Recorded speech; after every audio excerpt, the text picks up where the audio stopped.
Olá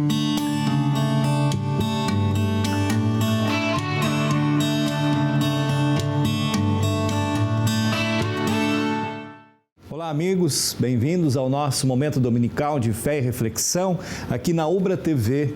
Eu sou o pastor Darson da Congregação Castelo Forte de Canoas e capelão do Hospital Universitário.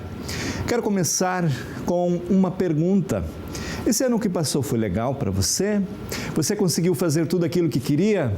Ou deixou um monte de coisas para trás? Sobre o nosso costume, então, de deixar as coisas para depois, para o próximo ano, é que convido você a refletir comigo nesta manhã. Está começando o programa Toque de Vida. Fique com a gente.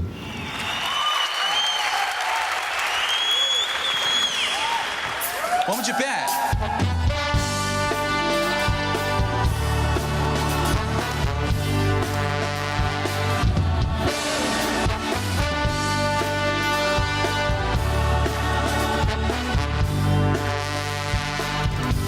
Comigo, uma nova vida me deu, no momento em que reviveu, a morte não pôde deter, Jesus nesse nome há poder, tudo que era velho passou, nova.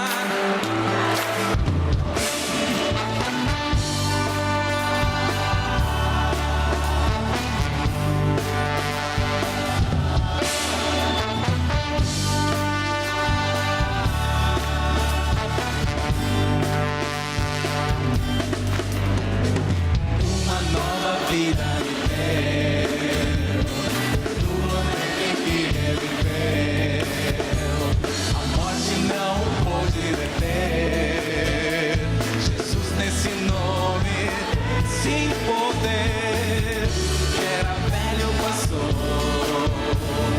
nova criatura, comigo, me quebrou como um vaso, me remodelou, me fez, a vida começou outra vez. Não sou eu que vive, Jesus vive em mim. Eu quero amá-lo até o fim.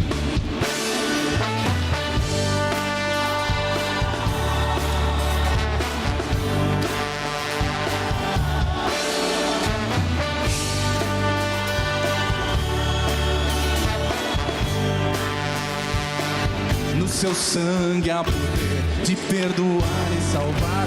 Uma palavra lhe basta para a fé operar. Ele consola, ele cura, ele faz levantar. Só ele é Deus soberano, igual a ele não há. Me quebrou, me refez. A vida começou outra vez. Não sou eu quem vive, Jesus vive em mim. Eu quero amá-lo até o fim.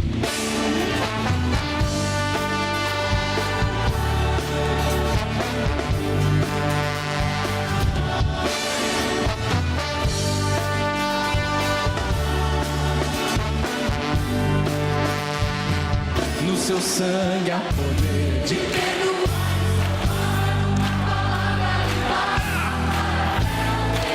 Ele consola, ele cura. Assim me quebrou como vaso, me remodelou, me refez. A vida começou outra vez. Não sou eu quem vive, Jesus vive em mim. Eu quero amá-lo até o fim. Eu quero amá-lo até o fim.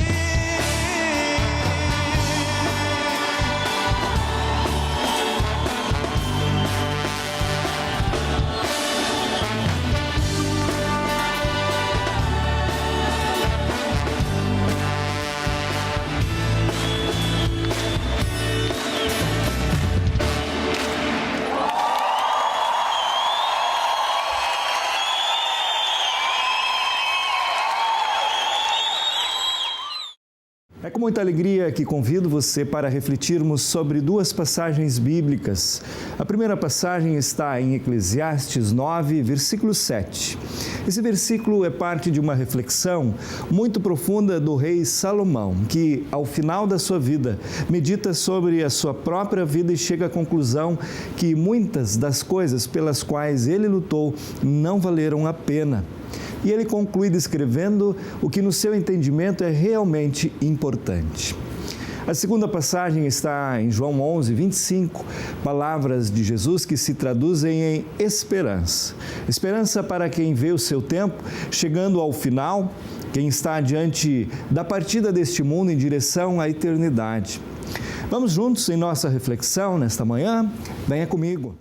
A passagem bíblica de Eclesiastes 9, versículo 7, nos diz assim: portanto, vá em frente, coma com prazer a sua comida e beba alegremente o seu vinho, pois Deus já aceitou com prazer o que você faz.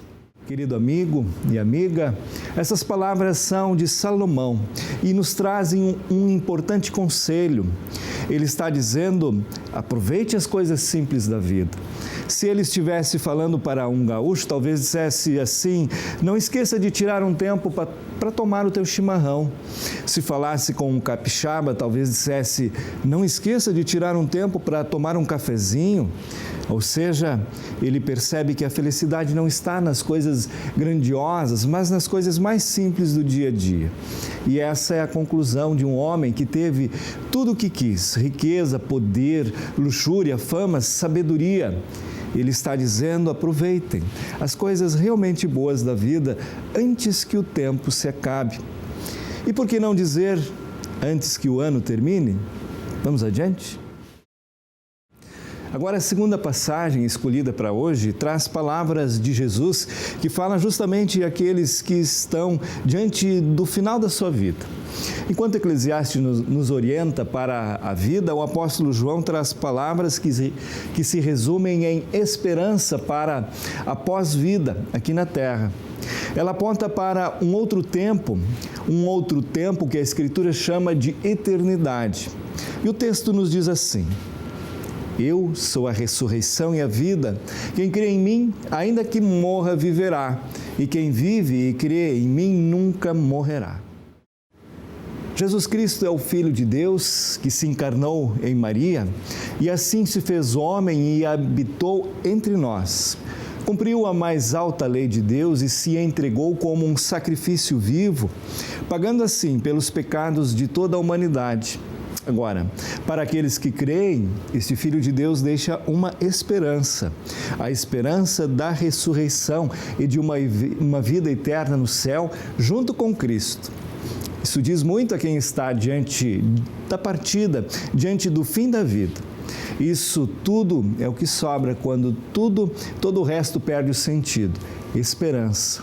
E esta se resume em uma grande pérola: esperança na vida após a morte. Vamos ver como? Queridos amigos, amigas, estamos chegando ao final de mais um ano. E como foi? Esse ano que passou foi legal? Você conseguiu fazer tudo o que queria? Ou ficaram coisas para o próximo ano? Sobre o que fica para trás e o que jogamos para frente, convido a refletir. Vem comigo? Olha só, quero começar falando de algo que eu particularmente gosto muito de fazer. Talvez você também. Principalmente nos finais de semana ou quando eu tenho uma folguinha, eu gosto de assistir filmes. E algum tempo atrás assisti um que gostei bastante, chamado Antes de Partir. Este filme é estrelado por Jack Nicholson e também por Morgan Freeman. Eles interpretam um administrador e um mecânico, que por uma casualidade se encontram em um hospital, os dois com um diagnóstico nada animador. Vêm-se diante de uma real possibilidade de morte.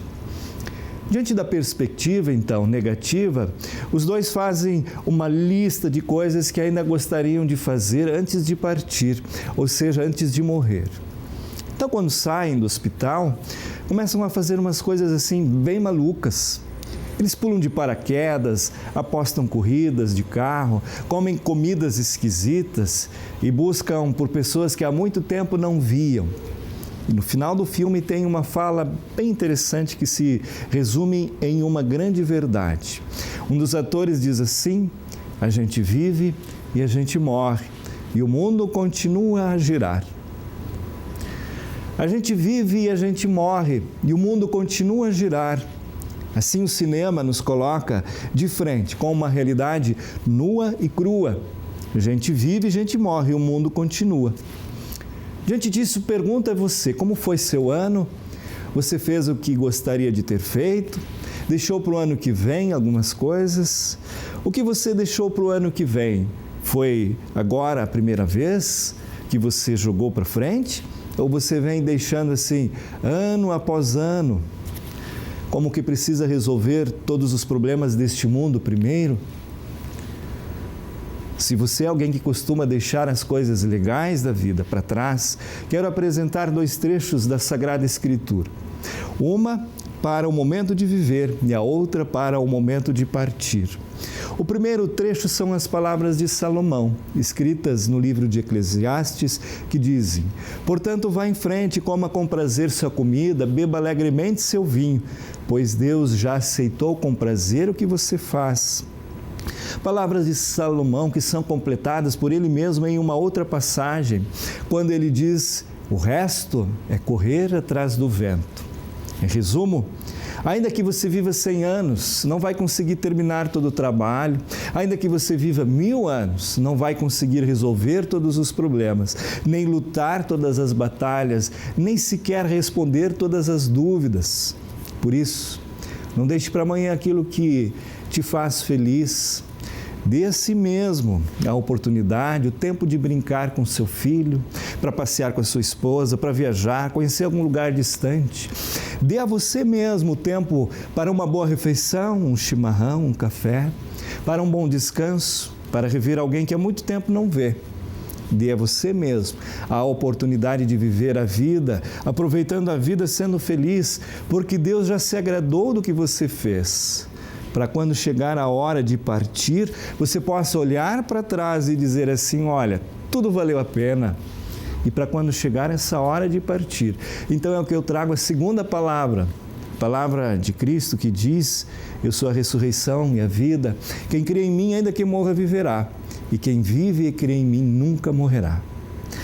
Essas palavras de Jesus são alento para o momento da partida.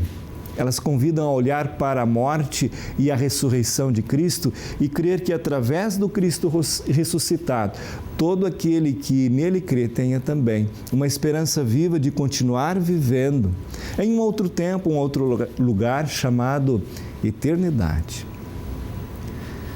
É por causa deste Cristo que Salomão disse: Deus já se agradou de antemão das tuas obras.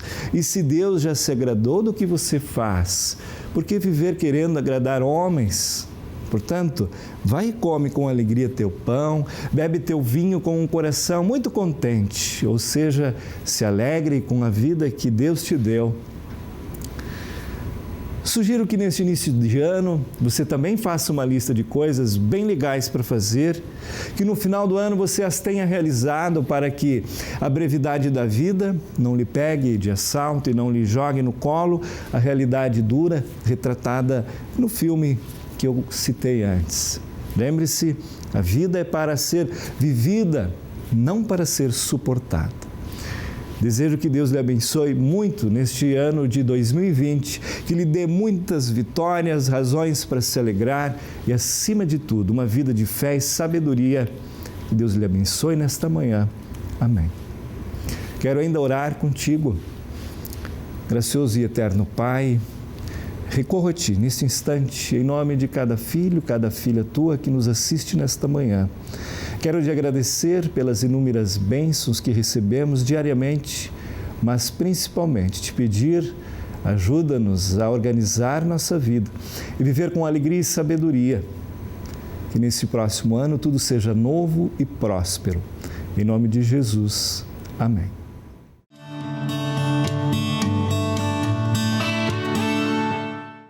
Esta foi a mensagem deste nosso domingo. Quero deixar o convite para os nossos cultos. Eles acontecem aos domingos, às 10 horas da manhã, na Capela da Ubra e também na Rua Fioravante Milanês, 206, Centro de Canoas. Domingos, às 9 da manhã e às 20 da noite. E ali também às 20 horas das noites de quinta-feira. Fique ainda com a gente, continuamos com o nosso Momento Toque de Vida. Queremos desejar um ótimo e agraciado ano novo de 2020 e que tudo se realize. Um grande abraço a você, que Deus te abençoe.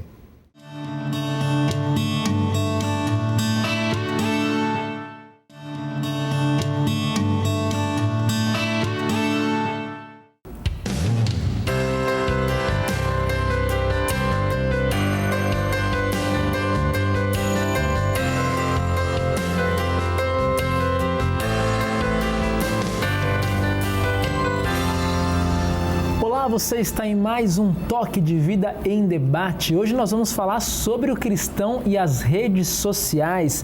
Segundo o relatório Global Digital 2019, mais de 3 bilhões de pessoas têm acesso a uma rede social e cerca de 5 bilhões de pessoas, quase todo mundo tem um smartphone ou um celular. Então, nós vamos falar de um assunto aí que toca o mundo inteiro. Eu sou o pastor Mário, capelão da Ubra em Canoas, conhecido aqui como japonês da Pastoral, e eu sou obrigado a ter uma conta no Facebook.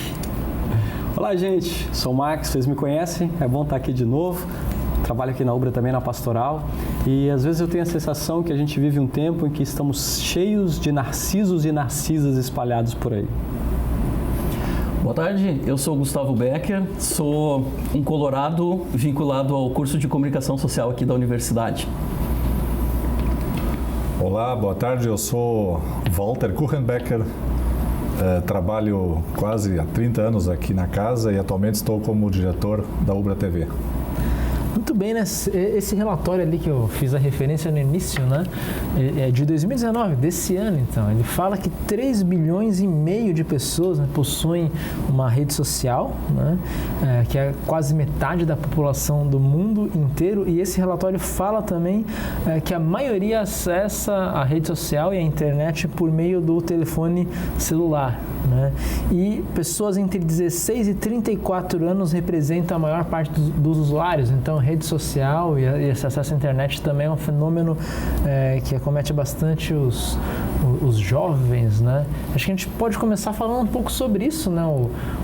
Antes de falar do cristão em si, mas o que é a rede social, né? É um fenômeno realmente novo na história da humanidade? Quais são os elementos antigos e novos que a gente tem aí acontecendo, né? Pois é, me parece que a gente não está esperando uma revolução, né? Na verdade, ela já aconteceu, ela concretizou, ela já está aí. Não é uma coisa para a gente ainda ficar ponderando, como é que vai ser, ela já é, né? E quem talvez mais é uma expressão maior disso são os já chamados nativos digitais, né? Sim. A nossa geração, a gente aprendeu a lidar com isso, né? Mas os meus filhos, por exemplo, né, eles já nasceram dentro deste mundo. E é impressionante como a interação dele com a tecnologia é muito diferente da minha e como eles navegam assim com uma facilidade tremenda nesse mundo em que às vezes a gente precisa ainda na nossa idade descobrir quais são os caminhos, né? Tanto que a Kemi, quando vai em qualquer local, ela fica encostando na tela, né? Foi lá no meu avô, que tem uma TV daquelas antigas de tubo, né? E tava lá passando e ela foi na tela. Falei, não, mas nem em casa na tela não é? Ela falou, mas eu achei que só de casa não era touch, né? O resto tudo é touch, né? Parece que é uma extensão do corpo, né? Dos nossos jovens, que o telefone celular ele faz parte do corpo deles e se eles não estiverem com aquela peça do corpo junto, eles estão com alguma coisa faltando, né? Até que a gente vai passear, a gente não pergunta se no hotel tem almoço ou janta, a gente pergunta se tem internet, tem Wi-Fi, né? Exatamente, né? Chega e pergunta qual é a senha, quer dizer, é uma coisa bastante impressionante e de uma maneira um pouco estranha, tu acaba incorporando isso também, mesmo que tu não seja dessa geração, né? É verdade. Então, assim, lentamente, tu vais te tornando também dependente disso e tu, na verdade, não necessariamente querias isso, né? É um processo que vai te envolvendo, né? Enfim, né? Talvez, se a pesquisa disse que 33% que estão... Não, é metade da 50% do mundo. Aqui nós temos 100%, ó, já estamos aqui com 4 na mesa e talvez a gente não saiba mais como viver sem, né? O que, aliás, é o grande desafio hoje, né? desconectar um pouco. Eu acho que nós estamos já, isso foi muito rápido, né? É de uma forma assim que quase nos atropelou. Nós fomos apresentados a essa tecnologia pela nossa idade, né? E não somos nativos como os filhos, é verdade. Mas talvez hoje a discussão é como conseguir controlar ou impor limites a esse uso absolutamente desenfreado, né? Eu acho que todos nós aqui, quem tem filho, sabe, mas eu preciso achar uma forma de tirar o meu filho, né, da conexão do smart para poder ouvir talvez um pouco o que a gente ainda acha que tem a dizer, porque... Tanto é que tem aquela expressão, né? Desconectar para conectar, né? Isso é muito real, esse né? é o ponto. Lá em casa, por exemplo, uma das coisas que a gente estava fazendo, a gente parou de fazer, mas a gente precisa retomar, a gente criou lá em casa o Dia dos Desconectados. É um dia em que ninguém na família pode mexer em computador, aparelho celular, televisão, videogame, nada disso, né? Curioso que tu fala sobre isso, né, Walter? Eu tenho uma sobrinha e eu sempre ficava pegando no pé dela, você usa o telefone demais, né? E ela, não. Aí eu combinei com ela, vamos fazer o seguinte, vamos instalar porque tem os programinhas, né? Vamos instalar um aplicativo aí que vai monitorar o teu uso do celular. E daí ela instalou e tal, e obviamente que eu esperei um tempo para ela esquecer do aplicativo e depois vamos dar uma olhadinha como é que tá. Chegou a atingir 8 horas de uso por dia. Por dia. Interessante, por exemplo, assim, a gente observa que talvez a ideia inicial como professor, nós todos aqui professores, é como proibir ou não deixar acontecer que o celular tome conta e adentre as salas de aula e se torne um objeto. Hoje não é possível. Eu acho que a grande sacada hoje é trazer o telefone para dentro, para a tua atividade de sala de aula. Né? Eu vejo, até como cristão, nos cultos, né? Nós temos hoje a Bíblia está no celular e os bancos, as Bíblias estão ali, o inário está ali. E aí a gente vê, é evidente que saber lidar com isso, em que medida tu estás ali lendo a Bíblia ou cantando o hino ou interagindo. Eu penso que realmente esse é o grande desafio, né? Porque a tentação é grande, né? Eu, por exemplo, eu já não uso mais nem Bíblia quando eu vou aos cultos e nem inário, tá tudo aqui no celular, né? Mas a tentação, apareceu uma mensagem no WhatsApp, olha, aí tu acaba olhando e aquilo acaba te distraindo do que realmente está. E a leitura dos mais conservadores vão dizer assim, o pastor ali está conectado com as redes em vez de estar prestando atenção. Eu protagonizei um pouco disso, né? Teve a primeira ocasião em que eu vi uma pessoa usando o celular para as leituras bíblicas no culto, né? E eu disse assim, caraca, olha, tá sendo feita a leitura lá e o fulano tá com o seu celular ali, né? E daí depois, daí ele ia baixando conforme a leitura e quando acabou a leitura ele largou o celular. É tu que tá desinformado, meu cara, né?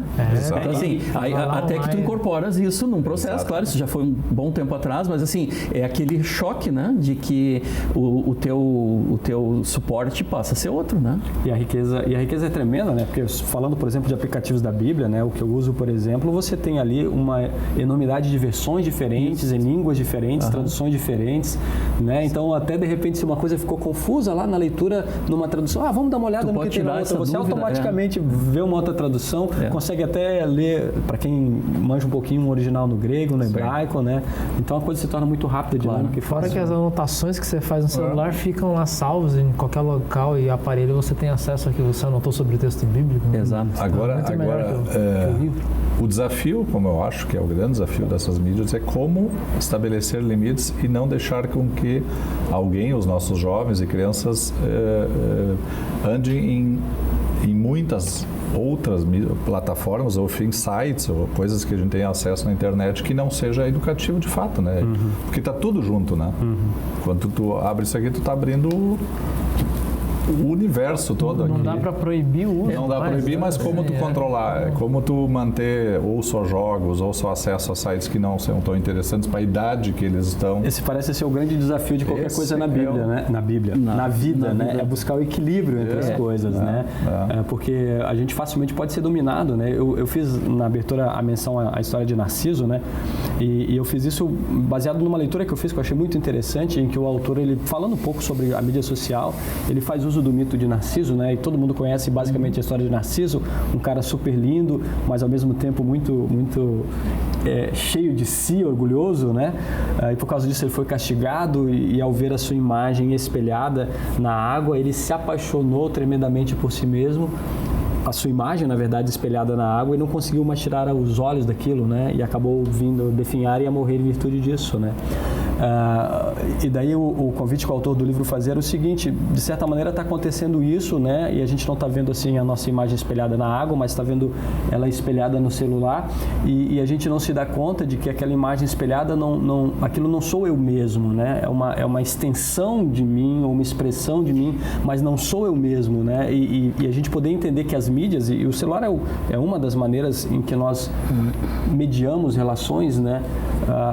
Mas aquilo não sou eu mesmo, então eu não posso me deixar dominar por aquilo, mas eu sempre preciso estar numa situação de ter controle sobre isso. Na verdade, aquilo, de certa forma, é uma personagem que tu crias, né?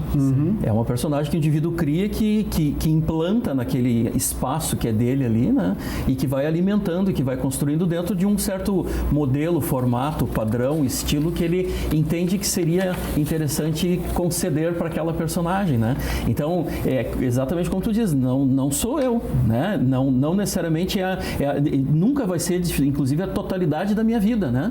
É aquilo que eu elegi como um recorte, né?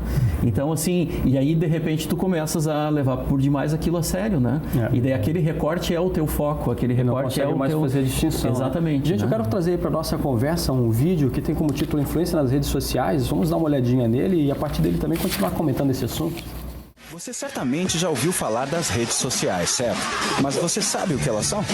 Muito mais do que sites que reúnem pessoas, as redes sociais atendem a um dos desejos mais primitivos do homem: fazer parte. É isso mesmo. A necessidade de socialização é tão antiga quanto o próprio homem. Não é à toa que essas redes são consideradas o acontecimento mais impactante na nossa sociedade desde a Revolução Industrial. A transformação proposta pelas mídias sociais é tão rápida que, enquanto você assiste este vídeo, o número de usuários apresentados aqui já estará desatualizado. Para você ter uma ideia, o bom e velho Orkut, já considerado coisa do passado, ainda reúne em si um número de usuários brasileiros semelhante à população do Canadá. Já a bola da vez, o Facebook, apresenta números ainda mais surpreendentes, tendo em números de usuários mais de 100 milhões a mais do que toda a União Europeia tem de população. Só um detalhe, a União Europeia é formada por 27 países. Falando em países, se o Facebook fosse seria o terceiro maior do mundo em população, perdendo somente para a China e para a Índia. Só no Brasil, entre janeiro e junho de 2011, teve um crescimento de 133,6%, saindo de 8,82 para 20,61 milhões de usuários e da terceira para a primeira colocação entre os países da América Latina. Nossa terrinha ainda fatura mais um ranking, sendo o país mais conectado em redes sociais, com adesão de 85% dos internautas contra apenas 70% da média mundial. Mas a internet não é só Facebook. O Twitter, em 2008, teve um crescimento de 1.382% e é a segunda rede social que mais cresce por aqui, perdendo somente para o Facebook. Aliás, olha a velocidade da coisa toda. Enquanto o rádio levou 38 anos, a TV 13 anos e a internet 4 anos para atingir 50 milhões de usuários, o Face levou menos de um ano para atingir mais de 200 milhões. Ok, está bem claro que as redes sociais não são modinha passageira, certo? Elas representam uma grande revolução na nossa maneira de ver a sociedade, de conviver, de conhecer pessoas e compartilhar momentos. Você não vai ficar fora dessa, vai?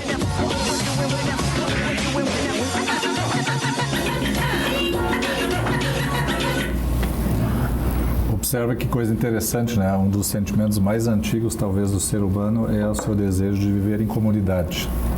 Nós somos sociais por natureza e buscamos isso.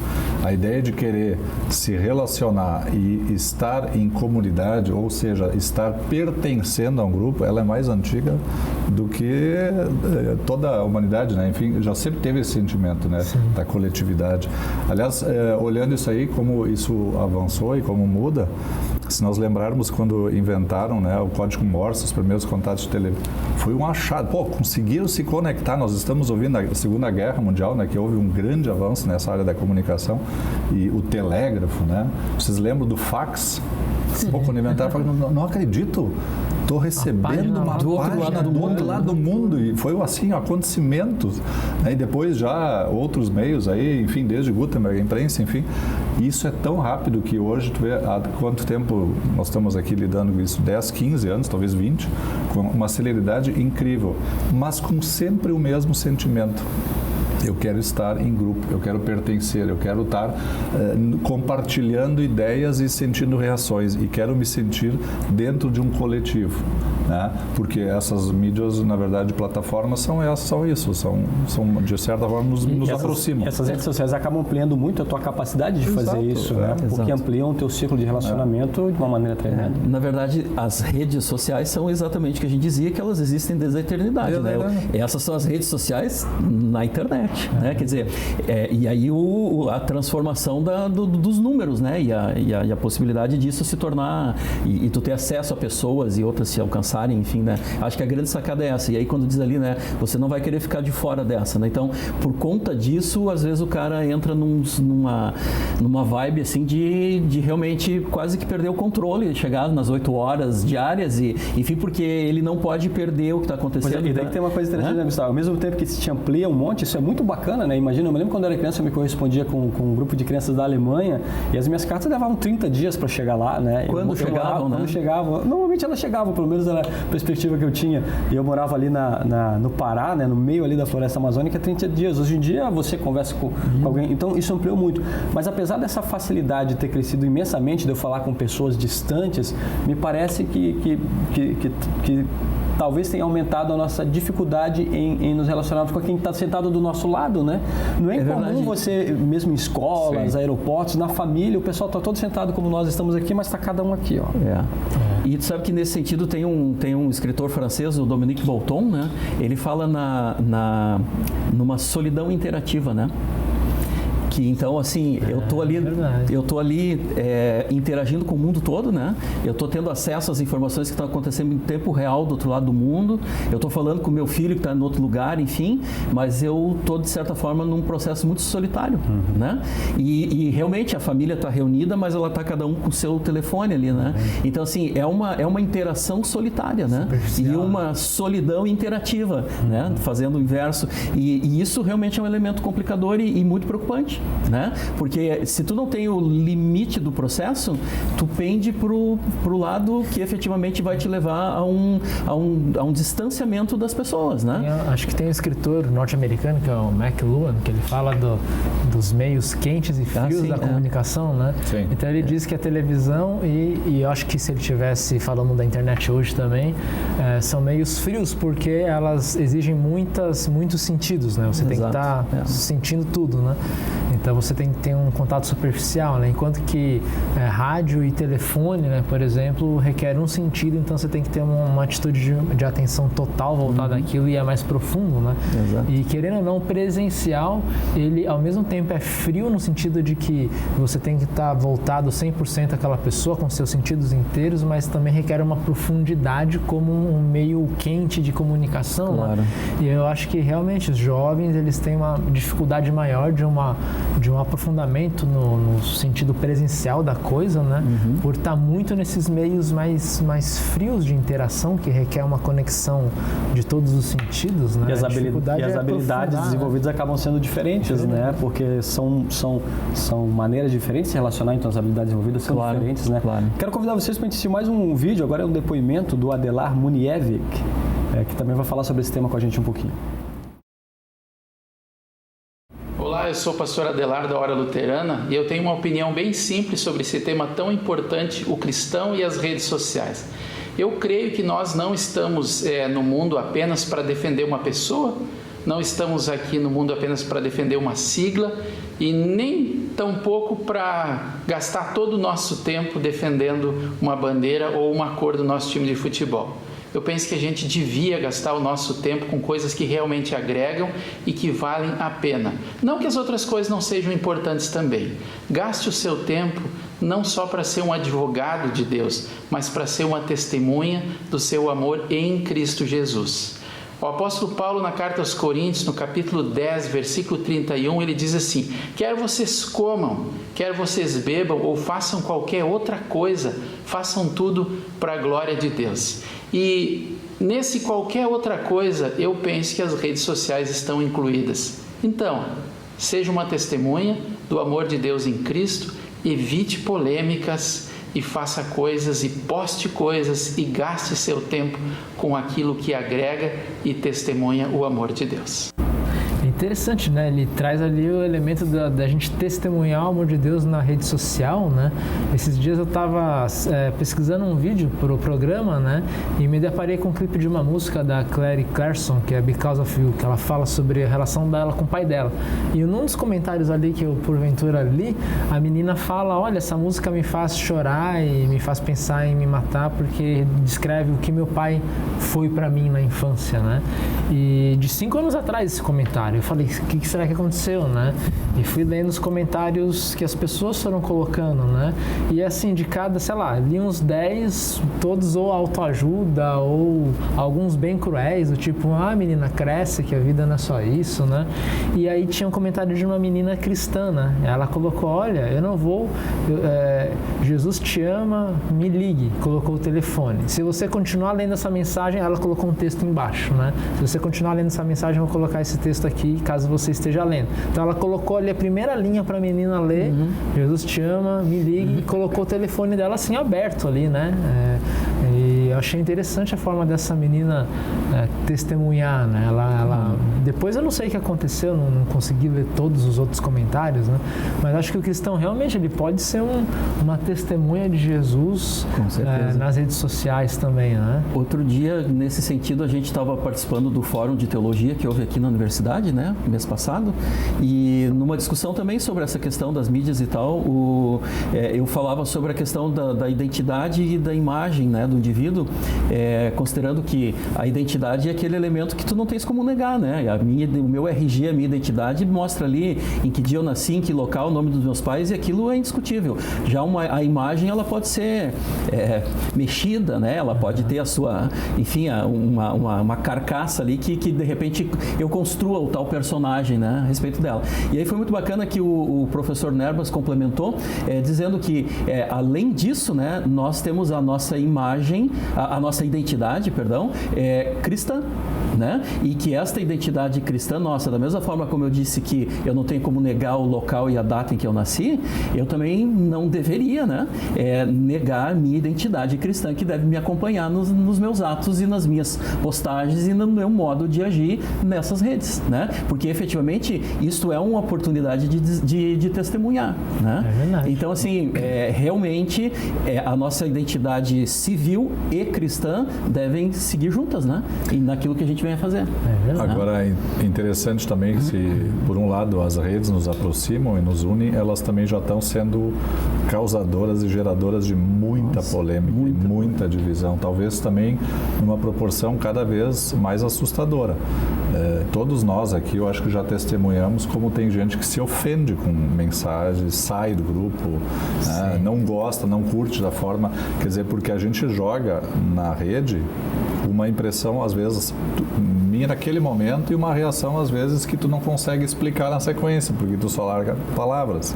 E as palavras machucam muitas vezes, ou não são entendidas ou como são mal interpretadas, né? Bem mal interpretadas, e não há o tempo depois, porque não há interação, não há comunhão, muitas vezes nem sabe quem é. E já se coloca, e vocês todos, né, nós aqui, as discussões nas redes sociais e brigas, me parece que são tão grandes quanto as aproximações. Sem falar no maiores. Eu diria, e entra a figura do cristão, acho muito importante. Eu diria que maiores, né? Maiores? Né, Walter? Maiores, né? Porque o que é interessante, a mídia, o meio utilizado mudou, mas o ser humano que está ali é o mesmo, com suas limitações e suas complicações, né? E por que eu acho que piora um pouco, né? Vocês devem ter assistido, no mínimo ouvido falar daquele desenho em que do Pateta como motorista de carro, que é muito utilizado em aulas de direção ou sobre trânsito, né? Em que ele é o senhor Walker, quando ele está fora do carro, um senhor pacato, calmo, tranquilo, e quando ele está atrás do volante, ele se transforma no senhor Wheeler, que é um cara violento, que não tem paciência com nada, que xinga todo mundo, né? E é o que acontece nas redes sociais, porque o que o carro provoca, né? Ele provoca, por causa da barreira física, ele provoca um distanciamento emocional, né? E aqui também existe uma barreira física entre nós dois, isso também acaba provocando um distanciamento emocional. E tu assume uma postura de coragem e de petulância, digamos assim, que tu isso ao vivo não teria, Não teria, né? com certeza. Que tu não ofenderias a pessoa ao vivo ali da forma tão brutal e, né, e inescrupulosa às vezes E a que tu faz repercussão. isso A repercussão, a dimensão também é incontrolável, está na rede, está no mundo. É diferente de nós estar sentado num bar aqui e eu estou falando isso na frente de 2, 3 que eu viro e eu limpo, desculpa, eu estou brincando, exagerei aqui, vamos tomar mais um gole aqui, né? na rede não é assim. Na rede não tira. Tá ouvindo e vendo, E se né? tu vai lá e apaga, tem alguém que bota assim, já li, Deus também já viu, e vai, né? E tu tá E tipo ferrado, assim, né? Então tu apagou, tu tá admitindo que não sei, daí tu começa uma nova terceira, né? Gente, a nossa conversa tá bem boa, mas a gente precisa dar uma paradinha agora pro intervalo, daqui a pouco a gente já volta.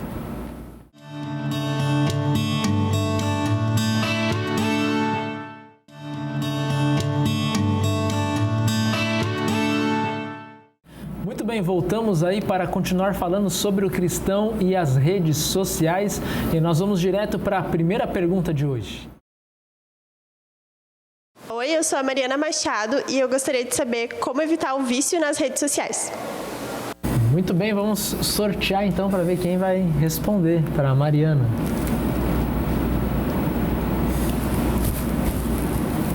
Ih, sou eu mesmo. Olha aí, ó. Como evitar os vícios nas redes sociais? Acho que o vício tem a ver totalmente com o nosso pecado, né? A gente é pecador e a nossa tendência ao vício não é só rede social, é para várias outras coisas, boas ou ruins, né? Então, na minha concepção, evitar o vício é sim você ter uma vida com Deus, né? De se dedicar à palavra dele, de ir ao culto nos domingos, confessar esse pecado também, receber a absolvição, a Santa Ceia, ouvir o sermão do pastor e entregar a Deus, né, essa esfera da nossa vida digital, né? Eu até já ouvi pessoas falarem assim, né, que o mundo digital não é mais virtual, né? O mundo digital é real, não se faz a divisão entre virtual e real. Tudo é real. A diferença é que tem o presencial e o digital. Então, Tudo é real porque impacta realmente a tua vida. Impacta a vida de todos, né? Então isso tem que colocar nas mãos de Deus. Ela falou sobre vício, daí me veio imediatamente à mente o alcoolismo, né? E uma coisa que eu sempre tenho ouvido a respeito do alcoolismo, que o primeiro grande passo a se dar é reconhecer que há um problema, né? Então talvez esse seja o primeiro grande passo com a questão do vício virtual, né? O exercício de um autocontrole. Isso, né? é você reconhecer que isso está prejudicando a sua vida, né? E de repente eu mencionei antes, o aplicativo, né? Vamos instalar um aplicativo aqui, vamos ter... Porque você que está o tempo todo ali, você não tem noção de quantas horas você passa. Instala um aplicativo, dá uma olhadinha, quantas horas por dia você está preso nisso daí. Isso está te fazendo bem, não está? Então talvez esse seja um dos primeiros passos, né, nesse processo. Inclusive, talvez a própria questão de relutar para largar já seja indicativo de que há um vício aí, né? Sim, não posso viver sem, não sei, não sabe mais o que interagir, não se conversa com o outro, né? E quando aquilo ali parece que faz parte da extensão do corpo, né? E não sem isso é como se não tivesse braço, não tivesse cabeça, não tivesse mãos, né? Mas o vício, de qualquer forma, pela pergunta dela, sempre é uma coisa danosa, né? Não é bom, porque se perde equilíbrio, porque tem a ver com alguma, enfim, prática iníqua, muitas vezes, né? Relacionada com pecado também. E para isso também precisa ter apoio, ajuda, né? E para controlar isso. Eu acho que o reconhecer e a humildade para poder dizer, eu preciso de ajuda, isso também eu acho que me parece que isso é um ponto fundamental. E né? o vício acho que começa a acontecer quando a gente fala que as coisas são extensões da gente. Né?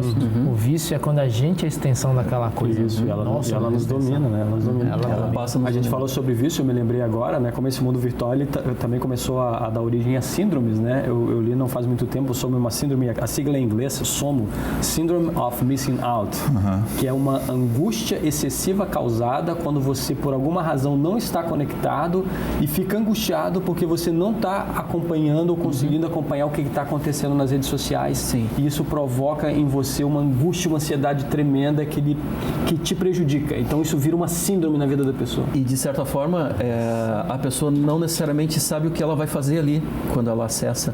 Ela fica, muitas vezes, vê isso nitidamente com os adolescentes, eles têm que transitar.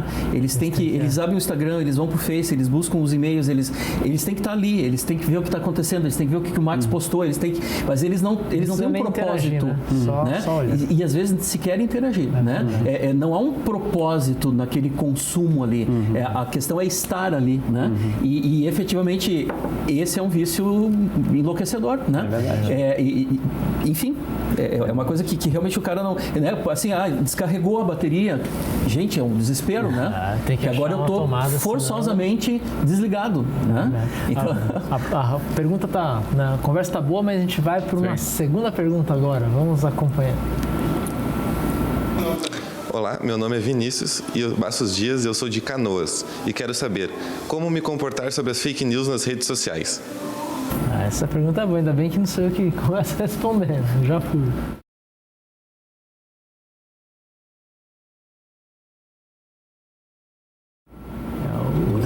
Gustavo. Tudo bem.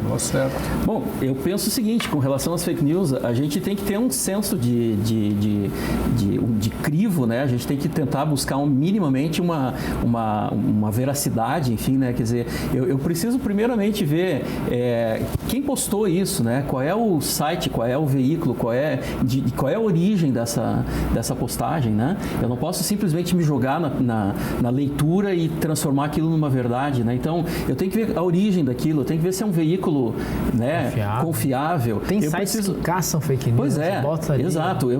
Eu posso jogar aquela informação em alguns espaços onde eu consiga consultar se aquilo tem ou não veracidade. Veja se tem assinatura, né? Notícias seguras e concretas, enfim, elas têm normalmente quem assina, né? Então, eu não posso também simplesmente pegar aquilo, não tem origem, não tem um cara que assine, né? Não tem data. Daqui a pouco eu estou trabalhando com uma informação de 3, 4, 5 anos atrás e aquilo se torna verdade porque eu não tinha tido acesso àquilo até então e aí passa a ser uma verdade, né? E aquilo já é consumado e já é sabido que... Então, assim, eu penso muito na questão, a origem, né? Quem é o veículo, quem é o jornalista que assina, eu posso buscar essa informação, inclusive, com pessoas conhecidas minhas, eu posso consultar a mídia, né? Em que época foi produzido? Né? Quando é que foi produzido isso?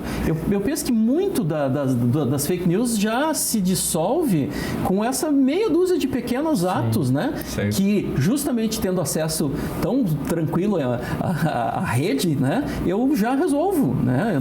Eu não tenho necessidade de muito mais do que isso para já me dar conta de que aquilo é falso. Até porque tem a ver com o 8º mandamento, o cristão não pode dar falso testemunho. Exatamente. Né? Tem que cuidar com isso também. E daí tem 2 movimentos, né? Que eu acho que são importantes igualmente. O primeiro eu recebi, vou confirmar.